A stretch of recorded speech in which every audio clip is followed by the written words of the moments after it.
Hey guys, it's Turok. No, is that working? Oh man, no.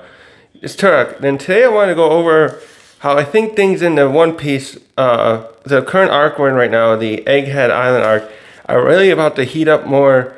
And I wanted to go over like some of this with today. And to start off with a little recap, we right now have the Straw Hats and the satellites of Vegapunk and Cipher Pol. The Cipher Pol that are there, Kaku and Lucci, they're all trapped inside the upper lab of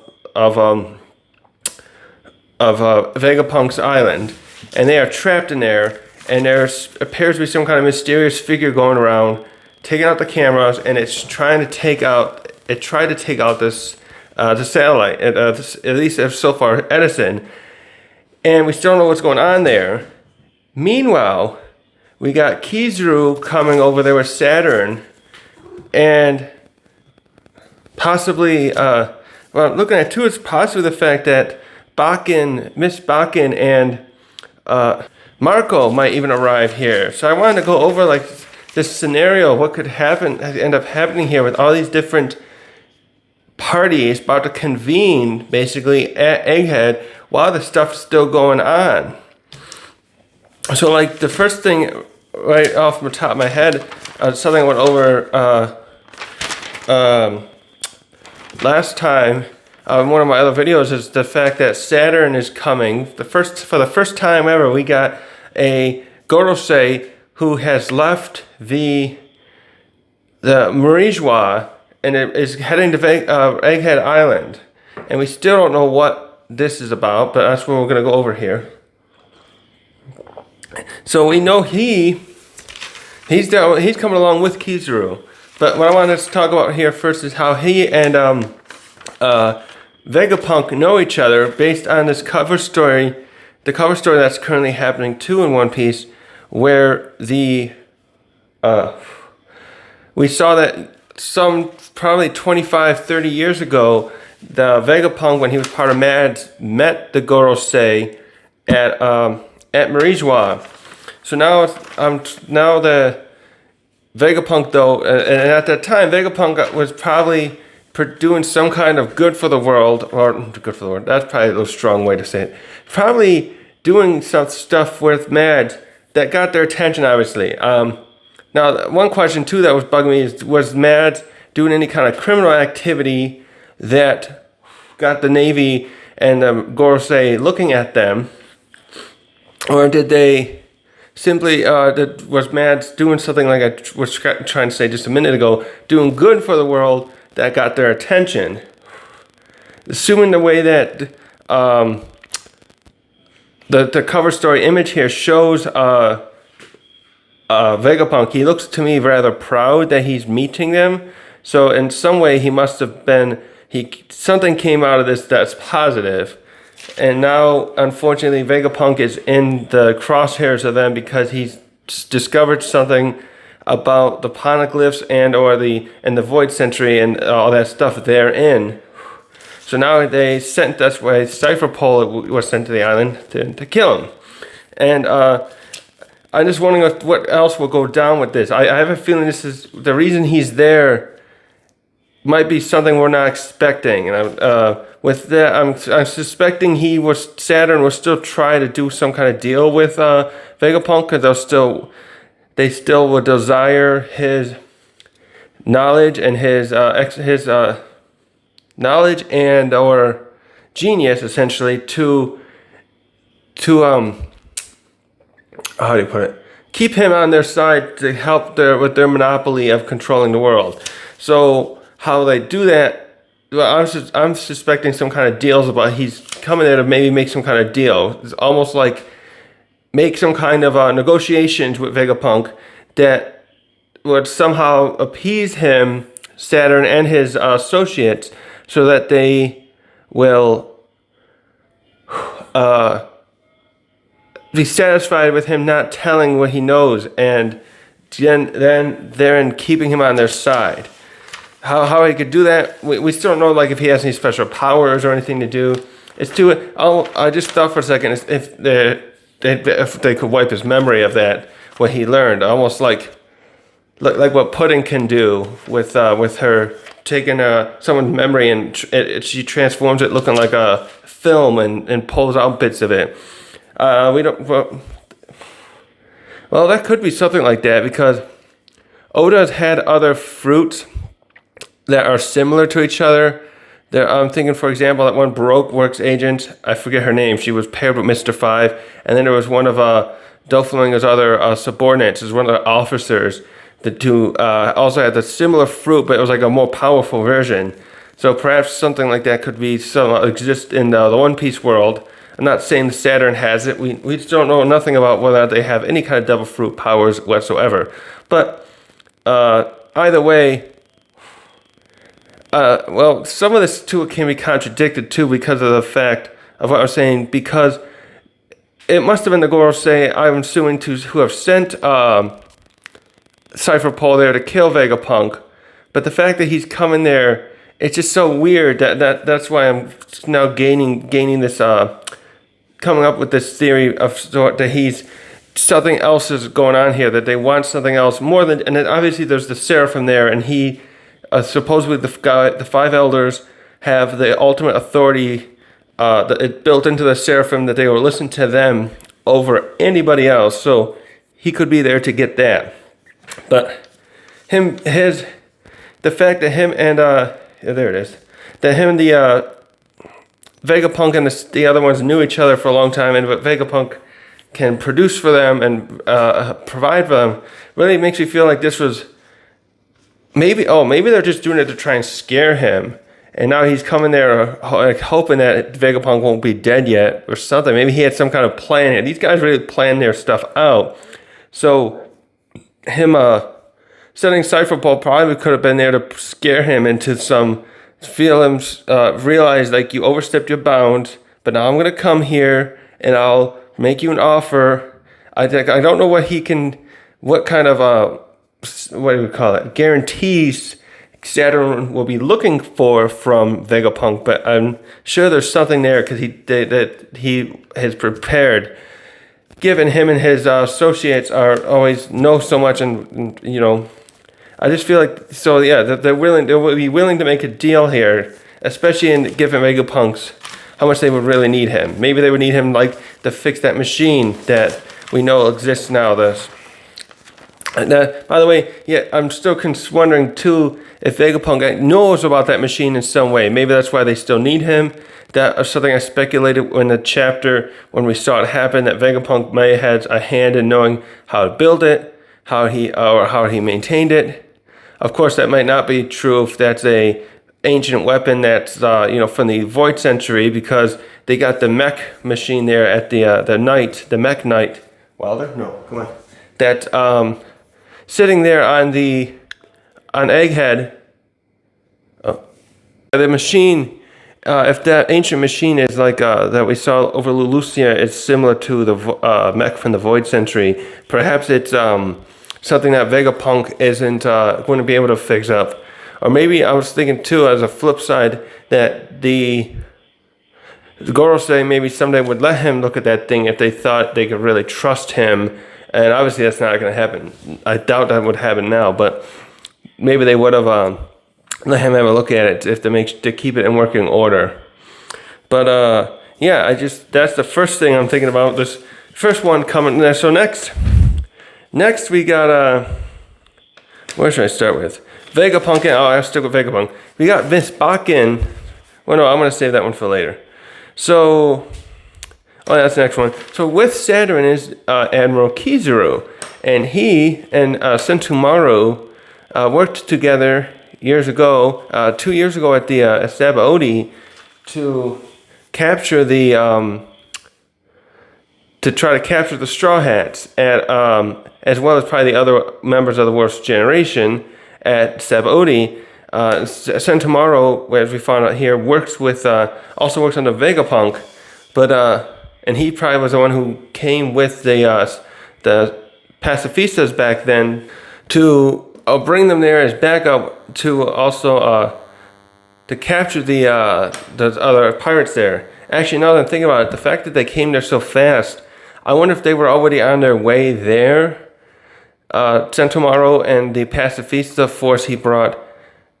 And then Kizaru happened to come there because Luffy obviously had just punched out the one celestial dragon. I forget that dork's name that we saw. So they worked together. They came together there and cornered the Straw Hats basically with the and Sentomaru even went up against Luffy at that time. That's one of the earlier instances we saw of and he was he using the advanced hockey? He used some kind of hockey there, the armament one, the fight against Luffy, and Luffy just didn't have a chance against him that way. Although I don't know if did he use Gear Second? But either way, Sentomaru was there fighting with Luffy, and Kizaru came, and when Kizaru first comes, he was the one who he couldn't find Sentomaru, and he kept using the wrong Den Mushi he had with him to try to call Sentomaru. But they ended up working together, and Kizaru had cornered Zoro and the others, and Sentomaru was there, and they had a good working relationship there. Sentomaru, though, was working under Vegapunk, so was working with the Navy as like coming in as an ally of sorts. And then we found out that Sabaody 2 years later, when the Straw Hats reunite there, Sentomaru was there with some of those same pacifistas that try to hopefully capture the Straw Hats before they went out to sea. And unfortunately, we didn't get a rematch with Luffy and Sentomaru, but it was shown there that Luffy, Zoro, and Sanji had clearly grown enough that the pacifistas were no match for them. The same ones, the same first generation, probably the Mark 1s, because now we got these Mark 3s. So there's that. So what am I saying? Oh, so now we got Sentomaru has suddenly, because we see here that Sentomaru's loyalty is geared to Vegapunk, because Vegapunk has taken care of him as took him in at some point years ago, and so Sentomaru clearly made the choice here several chapters ago when it was seen that Cipher Pol was coming in. Sentomaru was the one who went out there with the Seraphim, and wait, how did that go again? Let me look. Oh, so the way this comes up is here is Sentomaru. That's right. Was called back. He had it was just the point where in the manga currently, Sentomaru was having a day off from doing whatever his duties here are on Egghead, and Vegapunk got him to ask him to come there and command the Seraphim to get rid of Cipher Pol. And this is where we had found out about their relationship being a one way he calls him Grandpa Punk, and so now he's done this, and now he's realized himself in a recent chapter that he's now going to become basically be a traitor, and so now what I'm getting at here is that Kizaru is about to arrive, and so this would be an interesting of these two meeting again, but now that Sentomaru's decided to stick to his allegiance with Vegapunk over like being with the Navy. It'll be interesting to see what kind of if there'll be an exchange with Kizaru and Sentomaru that way. I mean, if they arrive here very like Kizaru and the Goro Saturn comes there shortly, and Sentomaru's now even is controlling these Mark 3s, and they're fighting off the riffraff Cipher Pols. I'm expecting here some kind of fight to occur where, like, once the Kizaru's ships get within range, if he's, like, say, using a telescope or something, and he's seeing the situation that's happening on the island with the Mark IIIs fighting Cipher Pol, if he'll come there himself, and that'll be interesting to also see how good these Mark IIIs are against Kizaru as well, because I feel like they're not going to be that good have that good of a chance because they may not have the speed to fight Kizaru.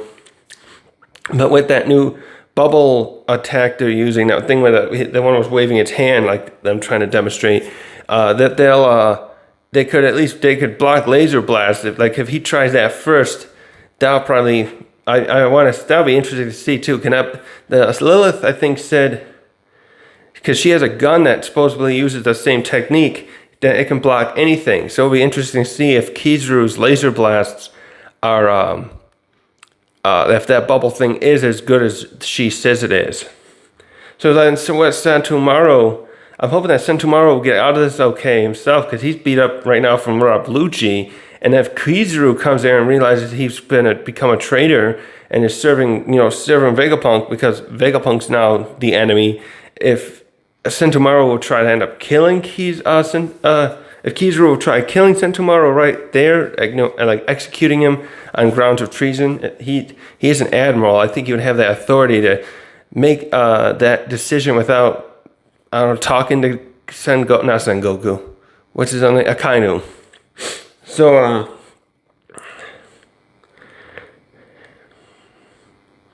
so that's that. That's about all I got. So Sentomaru and Kizaru, they're obviously gonna have an interesting reunion now, because they'll be they're on the different sides now. Because I really like to know where Sentomaru was when he was he like an orphan or something when Vegapunk took him in? Was this like when he was still mad? How old is Sentomaru? I don't know if they gave us an age. Maybe he came into working with him after Vegapunk took him in some point when he was working for the government already. Back to Saturn. Now that he's here with that he's coming here, and it was probably him that ordered, the Cipher Pol work for the Gorosei or the Celestial Dragons directly.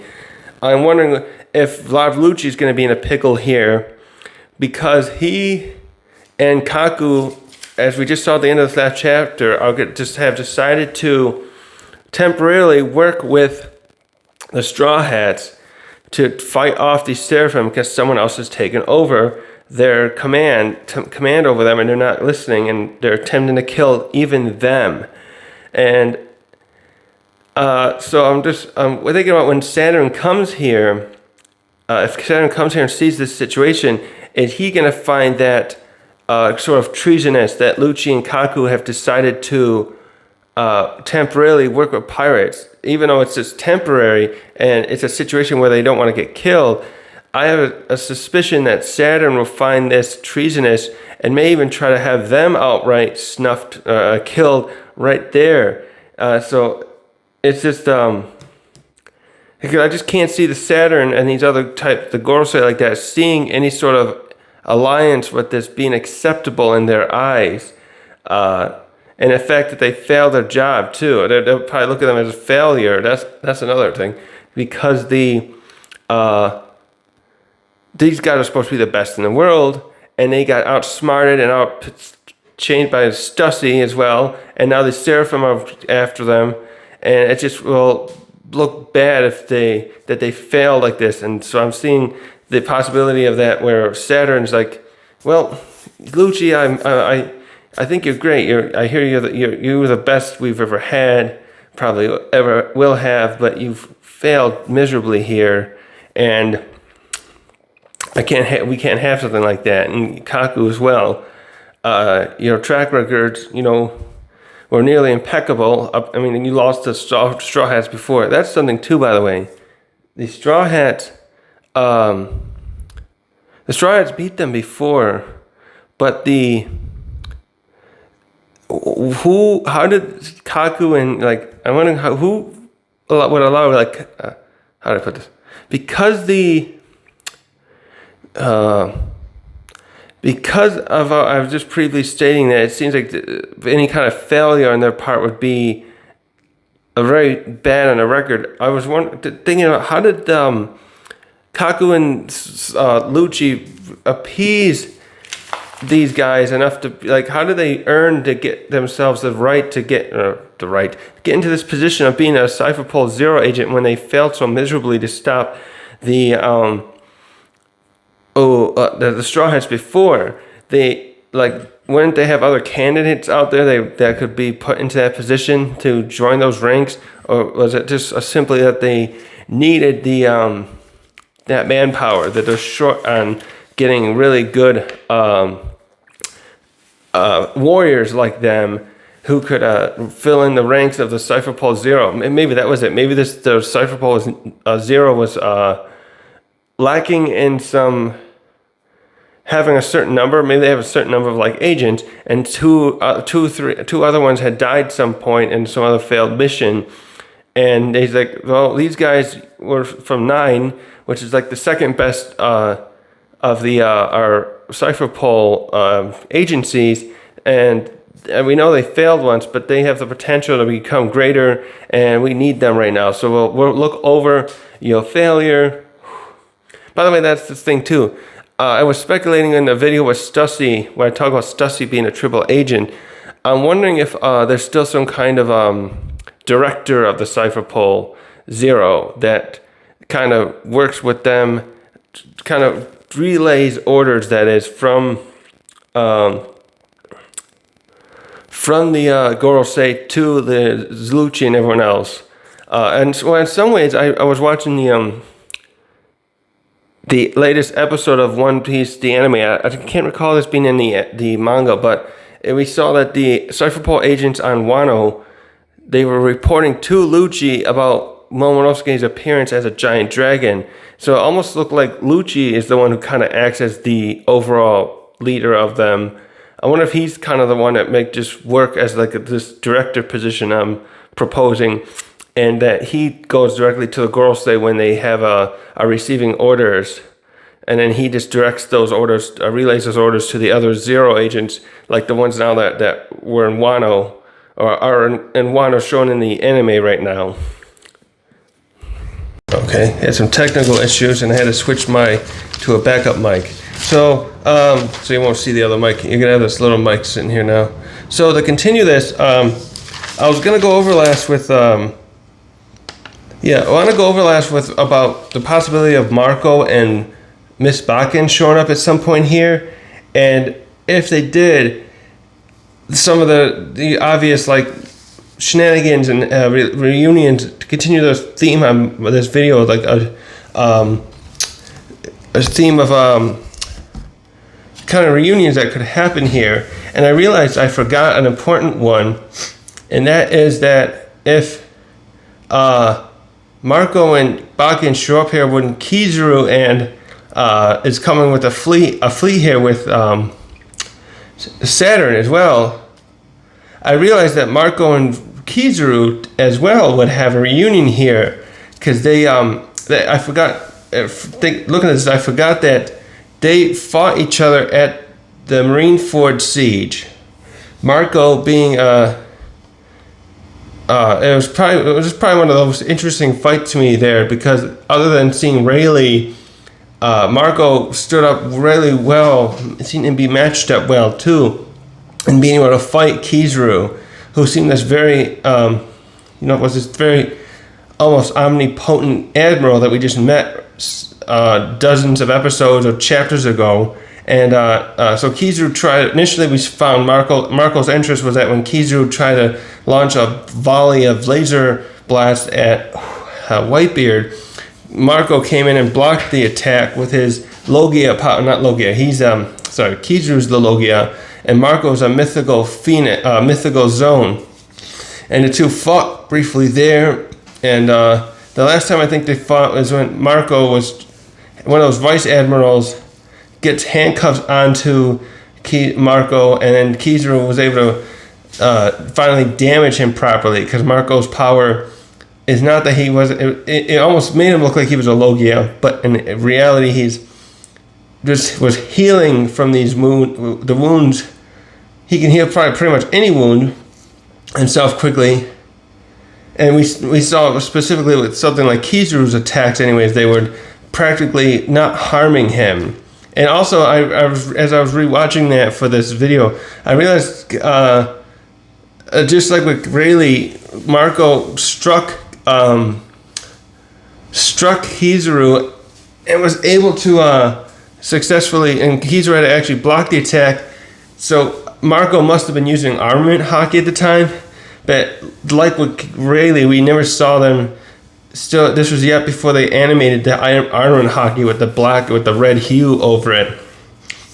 So that was just fascinating to see how Marco did that. And so Marco and Kizaru here could have a reunion, and this might be interesting to see if they, for some reason, clash again. So maybe Marco will come in here provide some kind of aid to the.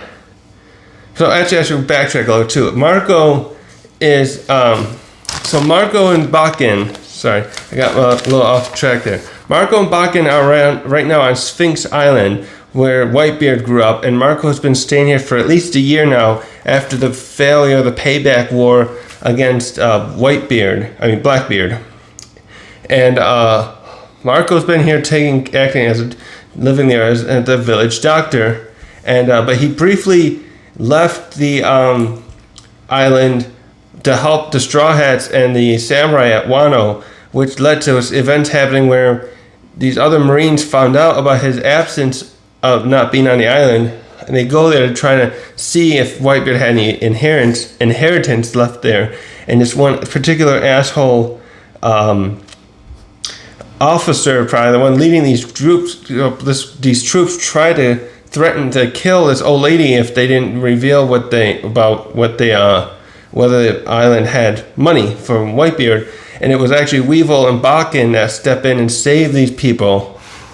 But this was a short-lived victory as they called in reinforcements, and because it's Weevil there, Green Bull, the new admiral himself, came, and we didn't see the fight, but Miss Bakkin tells it to us and through to Marco, and we found that Weevil could not fight, was made quick work of by Green Bull and captured. But somehow they didn't capture Bakkin. We saw a little flashback where she's screaming at the ships floating off with Weevil. So I don't know when she hid while this was happening, but I'm a little disappointed in Miss Bakkin in not trying to help her son. But I was kind of wondering if we'd find out if she has any devil fruit powers or fighting capacity. So maybe if she does, it's probably not enough, I guess, to fight an admiral. So she decided to hide, I guess, while Weevil. I mean, she probably wanted to get out of Weevil's way because he's got one of those what's it called, the Bicento. And he swings that thing around, so I guess she could have just been staying out of the way that way. But so, anyways, leading up to the important part of this is that the Marco, when Bakkin confronts Marco here, she tries to again ask for, hey, give me Whitebeard's inheritance. And it's I'm pretty certain it's been stated that there's nothing left. Whitebeard must not have saved up anything. He uses, I think he was using money to help other places, and even Sphinx Island, but I don't know recall anything about him having anything left. So when this exchange happens between Bakkin and Marco, Marco is just doubting that she Marco's probably, I wonder if it seems like Marco knows who she is and what she's been doing. And by the way, I'm hoping that they didn't actually kill some of the other the major Whitebeard commanders we saw, because I would like to see the return of some of them. Specifically, my favorites were the one who was the swordsman, and he was dual wielding swords, and him and Mihawk were clashing at Marineford, as well as the other commander who had the diamond body. Those two were my favorites. And so it's clear here Marco knows her and knew what she was doing. And then the last bit of this exchange is that she's upset that Marco's still doubting that Weevil's her Whitebeard's son, more importantly. And then she brings up, I can prove it by going to Dr. Vegapunk. Or I know someone who can prove it, is how it reads here. So I'm wondering if that means, well, it's quite simply, I guess they could just call there and do that, but it's just I think they'll end up going there because she'll want to prove it to Marco in person. So I'm hoping they'll be that way too, and that they will arrive there, because it'll be this great big reunion that we're having with this arc with all these characters coming back together. We got Sentomaru and Vegapunk and everyone, and Lucci. So what will happen there is what will happen with Bakkin. Hopefully we finally get a clarify this too with what Weevil is. And I'm going to go with the prevailing theory I've heard, that Weevil is really just a failed clone, so he's not a perfect replica of Whitebeard. Stussy is supposed to be this perfect clone, a successful clone, as the title card called her. So I'm thinking that's what really Weevil is.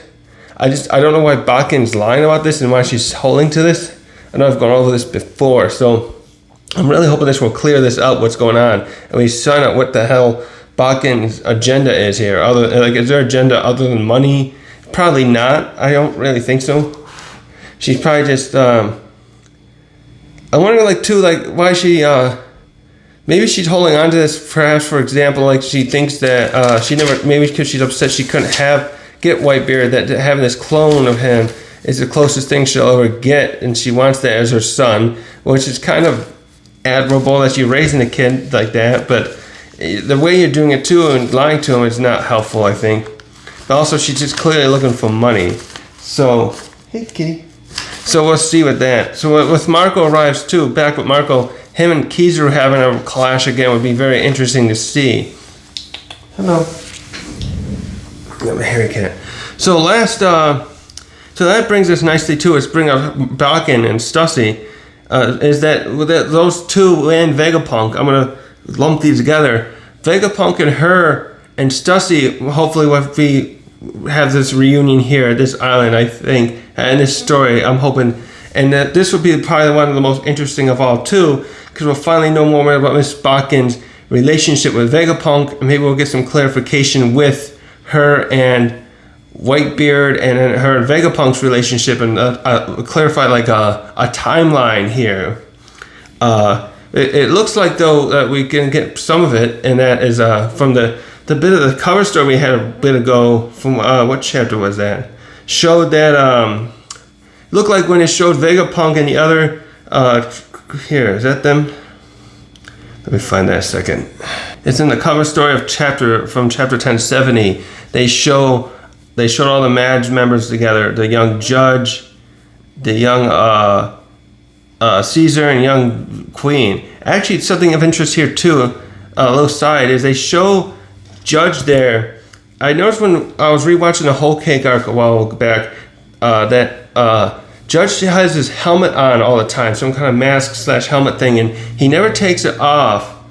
And I'm wondering what's up with that, him wearing that now. It reminds me a bit of how Oda likes to draw characters such as Brook in his flashback days when he still had a body, and likewise with Doflamingo, that they're always wearing glasses. I notice Judge always has this mask on. Actually, Queen looks like he's always wearing glasses too, doesn't he? I'm wondering what's up with Judge wearing this helmet now, and all the flashbacks we saw of him from when Sanji and his siblings were kids all the way to the present day. And then this flashback here from the cover story, he clearly didn't. He actually doesn't look like he's not a bad looker there, except he's kind of grimacing there. It's funny. But so back to the focus here, though, Stussy back with Bakkin. I think this is Miss Bakkin here that was with them in this thing, in this cover story here. So back to this timeline theory. It looks to me for certain that she probably was. I'm thinking she was with Mads after she's new Whitebeard.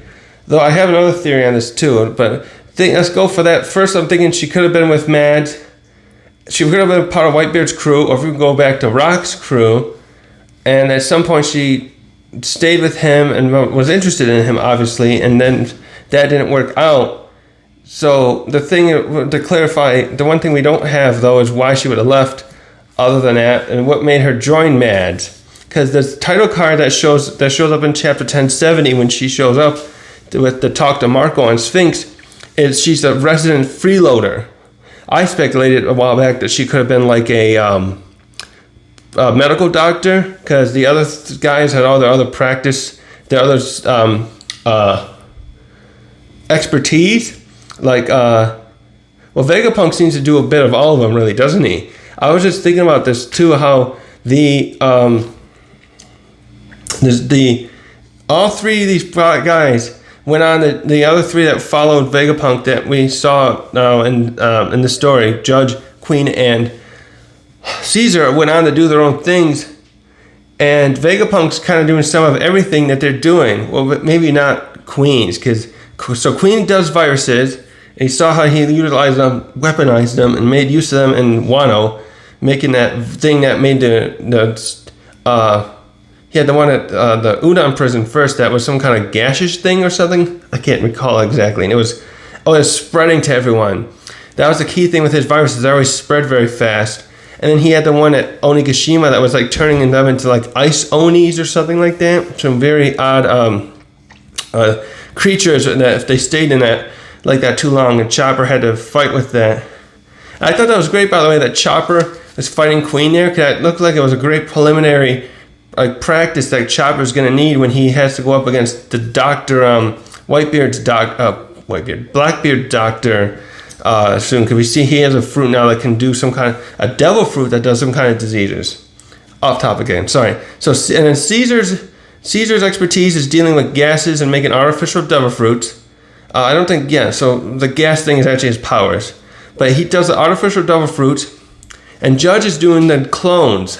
And I noticed here that how it's interesting that Vegapunk kind of does all those things, with the exception of like the viruses again. I noticed he's been making clones.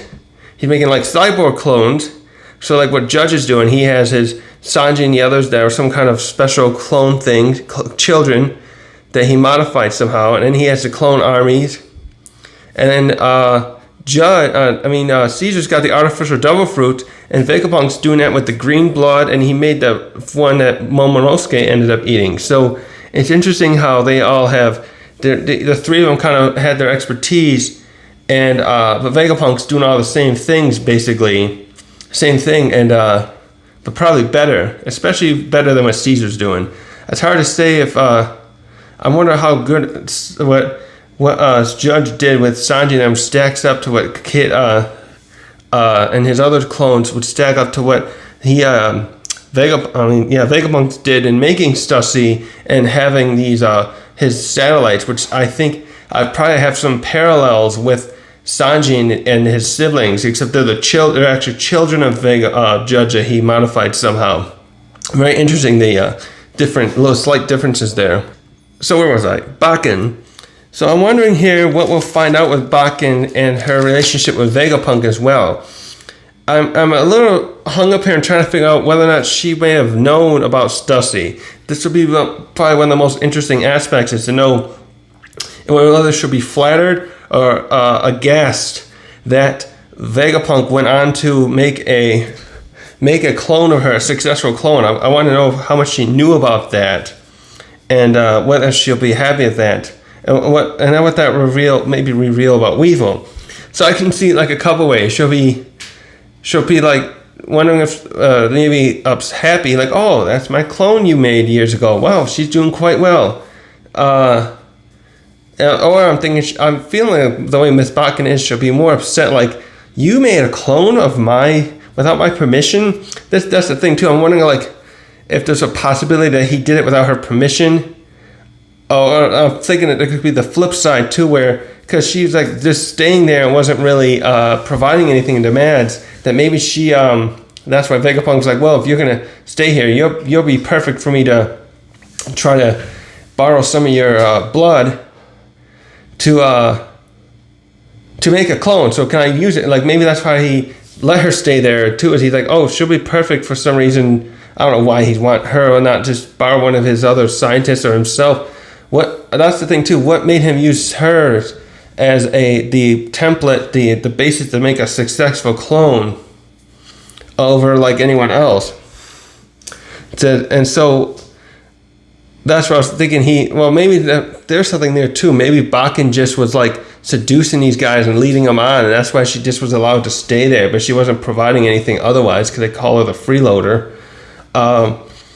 So there's that part too, where I'm thinking she'll just come here, see that Vegapunk has Stussy, meet Stussy at some point here, and be aghast again because she's like, can't believe that this worked. And then there's that too. If Weevil is a clone, does that mean he well, she'd be upset, like, oh, you created this perfect one. What went wrong with Weevil? Why isn't he like my beloved Whitebeard? I wanted him to be like that. So yeah, I think that covers all the relationships I had. Oh, one last thing too, separate from this. When I did the chapter review, I realized I didn't understand something with what Luffy said to Lucci in their exchange. I thought what Lucci was basically saying, I will hunt down everyone else in your crew after this and make you suffer, essentially. I misread it like that. But I think what it actually was is that Lucci was saying, no, I don't care about the others anymore. It's you I want now, Straw Hat. So he's become focused on defeating Straw Hat Luffy. So I didn't think about that. I just totally misunderstood that because I just thought Lucci would be that kind of guy where he's like wants to take out all the Straw Hats and mess with Luffy. Maybe that's something more like Doflamingo would do. But so I misread that bit, and I think there was something else I misread, but I forgot now.